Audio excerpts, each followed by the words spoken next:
जब जब हमने अनंत फैले ब्रह्मांड को देखा है तब हमको पता चला है कि ब्रह्मांड दो चीजों से बना है। पहली चीज वो है जिसके पास मास होता है, जैसे कि आप, मैं, सूरज, गैलेक्सी, धरती यानी कि मैटर। पर दूसरी चीज वो होती है जिसके पास मास नहीं होता है लेकिन एनर्जी होती है, पर उसका नाम हमने रेडिएशन रखा है। जैसे कि सूरज से आने वाली रोशनी का मास तो नहीं होता है लेकिन उसमें एनर्जी होती है। तो हमारे पूरे ब्रह्मांड में मैटर और रेडिएशन से भरा है। यही हमारे पूरे ब्रह्मांड को डिफाइन करता है। क्योंकि इसका हमारे पास सबूत है, क्योंकि हम इनको देख पाते हैं। ये कोई थ्योरी नहीं है, पर इस चीज में गलत हो सकते हैं क्योंकि ये ब्रह्मांड हमारे सोच से भी कई गुना ज्यादा परे है। तो इस वीडियो में हम जानेंगे कि क्या एंटी मैटर क्या होता है। तो वीडियो को शुरू करते हैं। 20वीं शताब्दी में जब एक महान इंसान मैटर और रेडिएशन को कंबाइन कर रहा था, मास और एनर्जी को एक करने की कोशिश कर रहा, वह इंसान इस चीज में सफल भी हो गया और उस महान इंसान का नाम है अल्बर्ट आइंस्टाइन। उन्होंने अपने थ्योरी ऑफ रिलेटिविटी से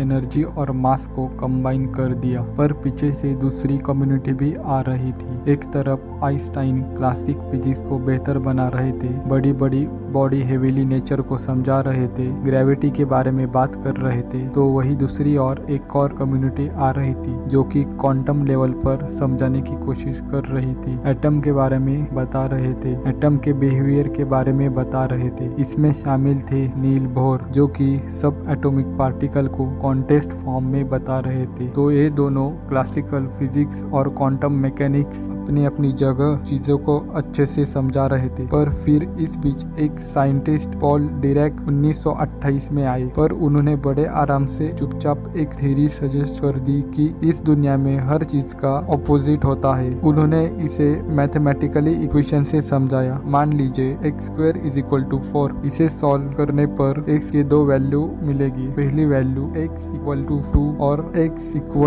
-2, और ये दोनों वैल्यू इक्वेशन को सेटिस्फाई करेगी। तो इसी तरह हर एक का ऑपोजिट होता है। तो इस तरह उन्होंने कहा मैटर का भी ऑपोजिट एंटी मैटर होता है। जैसे कि हाइड्रोजन का एटम है, उसी तरह एंटी हाइड्रोजन भी होता होगा। इलेक्ट्रॉन मौजूद होता है, वैसे ही एंटी इलेक्ट्रॉन भी मौजूद होता होगा, जिसका नाम पॉजिट्रॉन भी है। इस बात पर हल्ला मच गया। हम अभी तक यूनिवर्स को मैटर और रेडिएशन से डिफाइन कर रहे थे और अपनी नई थ्योरी रख दी बीच में, लेकिन 1932 में कार्ल एंडरसन ने पॉजिट्रॉन की डिस्कवरी भी कर दी। ये बात साबित हो गई कि पॉजिट्रॉन होता है इलेक्ट्रॉन के ऑपोजिट पॉजिट्रॉन होता है। तो पॉजिट्रॉन हो सकता है तो प्रोटॉन का एंटी प्रोटॉन भी हो सकता होगा। तो एटॉम का एंटी एटॉम और मैटर का एंटी मैटर होना चाहिए, और अगर एंटी मैटर होता है तो हमारा यूनिवर्स की तरह एंटी यूनिवर्स होता होगा। तो जैसा कि इसका नाम है एंटी मैटर, एंटी का मतलब ऑपोजिट। जब भी ऑपोजिट नेचर की दो चीजें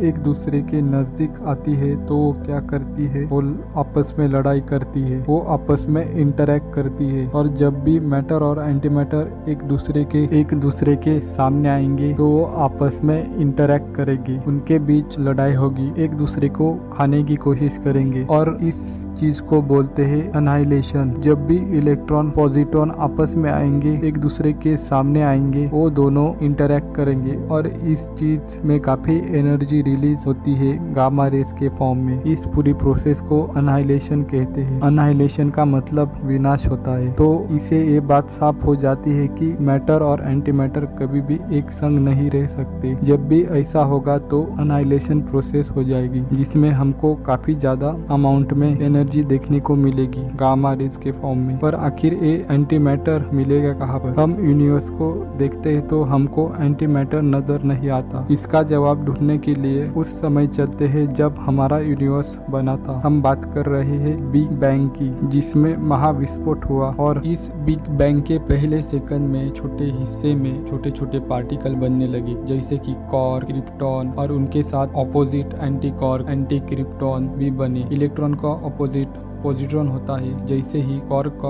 ऑपोजिट एंटी कॉर्क होता है। तो जब जैसे ही बने तो आपस में एनाइलेट करना शुरू हुए। जब उन्होंने एनाइलेट किया तो बहुत सारी एनर्जी रिलीज हुई गामा रेस के फॉर्म में। हमको लगता है उस वक्त जितना भी मैटर और एंटी मैटर मौजूद था आपस में एनाइलेट किया, पर उस प्रोसेस में कुछ मैटर बच गया जिसने हमारे ब्रह्मांड को बनाया। मैटर ज्यादा था और एंटी मैटर कम था, इसीलिए कुछ मैटर बच गया और हमारा यूनिवर्स को बनाया। और एंटी मैटर क्यों कम था, मैटर क्यों ज्यादा था, इसका जवाब साइंटिस्ट पता नहीं कर पाए, पर इस पर अभी भी रिसर्च चल रही है। साइंटिस्ट ने टेलीस्कोप उठाकर हमारे ब्रह्मांड को देखना शुरू किया कि कहीं एंटी मैटर दिख जाए, पर हमको एंटी मैटर का सोर्स कहीं भी देखने को नहीं मिला। यूनिवर्स में होने वाली बड़ी बड़ी गामा रेडिएशन को भी देखा। कई ये रेडिएशन मैटर और एंटी मैटर के अनाइलेशन के कारण तो नहीं हुए हैं, पर हमको एंटी मैटर का वहाँ भी कोई सोर्स नहीं देखने को मिला। तो फिर क्या किया जा सकता है? ना तो हमें यूनिवर्स में एंटी मैटर मिल रहा है और ये होता भी है, तो क्या किया जा सकता है? तो फिर साइंटिस्ट लोगों ने सोचा कि क्यों ना हम एंटी मैटर को खुद ही बना ले। नासा के अनुसार 1 मिलीग्राम एंटी मैटर को बनाने के लिए लगभग $100 बिलियन खर्च होते हैं। तो एंटी मैटर बनाने के लिए 2 स्टेज होते हैं। पहली स्टेज में तो हम पॉजिट्रॉन और एंटी प्रोटॉन बनाते हैं और दूसरी स्टेज में हम इन दोनों ऑपोजिट रोल वाले पॉजिट्रॉन और एंटी प्रोटॉन को आपस में कंबाइन कर देते हैं, तो एंटी मैटर बन जाता है। अब पॉजिट्रॉन बनाने का तरीका हमको मालूम है, रेडियो एक्टिव डीके या फिर पेयर प्रोडक्शन से, जिसमें गामा रेस को हेवी मेटल पर स्ट्रेक किया जाता है, जिसमें हमको इलेक्ट्रॉन पॉजिट्रॉन देखने को मिल जाता है, जिसमें हमको पॉजिट्रॉन की जरूरत है, तो यहाँ से पॉजिट्रॉन मिल जाता है। अब दूसरा प्रोटॉन कैसे बनाए? हम इसे बनाते हैं लार्ज हाइड्रोजन कोलाइडर में। पार्टिकल एक्सेलरेटर में 2 प्रोटॉन को एक साथ कोलाइड किया जाता है। उनकी स्पीड लगभग स्पीड ऑफ लाइट को अप्रोच करती है, तो दोनों प्रोटॉन आपस में कोलाइड करते हैं, तो हमें एंटी प्रोटॉन मिलता है। तो पॉजिट्रॉन हमको मिल गया, एंटी प्रोटॉन मिल गया। अब हमको इन दोनों को कंबाइन करना है, इनको एक साथ लाना है, उनका एंटी एटम बनाना है। इसमें हमको एक चीज का ध्यान रखना है कि कहीं मैटर के साथ इंटरेक्ट ना हो जाए, क्योंकि ऐसा हो गया तो अनाइलेशन प्रोसेस हो जाएगी। तो हम पॉजिट्रॉन और एंटी प्रोटॉन का कंबाइन कैसे करते हैं, इसका भी यूनिक तरीका होता है। हमको पता है कि पॉजिट्रॉन और एंटी प्रोटॉन के पास चार्ज होता है, तो फिजिक्स का सिंपल तरीका है किसी चीज को स्टोर करके चार्ज को स्टोर करने का, और वो इलेक्ट्रॉन और मैग्नेटिक फील्ड में हम एक स्पेशल वैक्यूम ट्यूब लेते हैं और उस वैक्यूम ट्यूब में इलेक्ट्रिकल फील्ड में हम पॉजिट्रॉन को रख देते हैं और मैग्नेटिक फील्ड में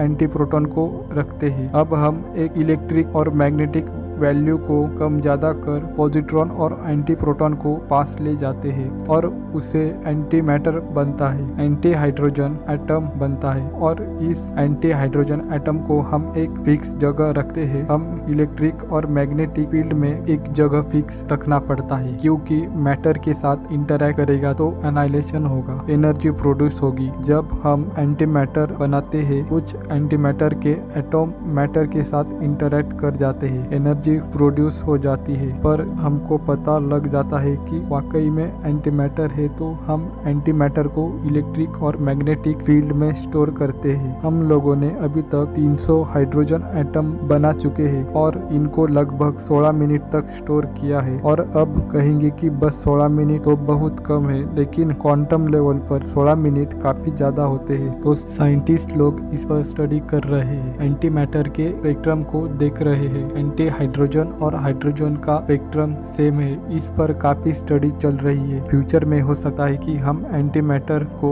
यूज एनर्जी प्रोडक्शन में करें, और अगर तो एंटी मैटर हो सकता है तो हमारी पृथ्वी की तरह दूसरी पृथ्वी भी हो सकती है, जिसका नाम एंटी अर्थ कहा जाएगा। जैसे कि हमारे यूनिवर्स की तरह दूसरी यूनिवर्स हो सकता है जिसे एंटी यूनिवर्स कहा जाए, क्योंकि सभी चीजें एंटी मैटर से बनी होती है। तो वीडियो आपको पसंद आया होगा तो वीडियो को लाइक करें और चैनल को सब्सक्राइब करें। मिलते हैं अगले वीडियो में।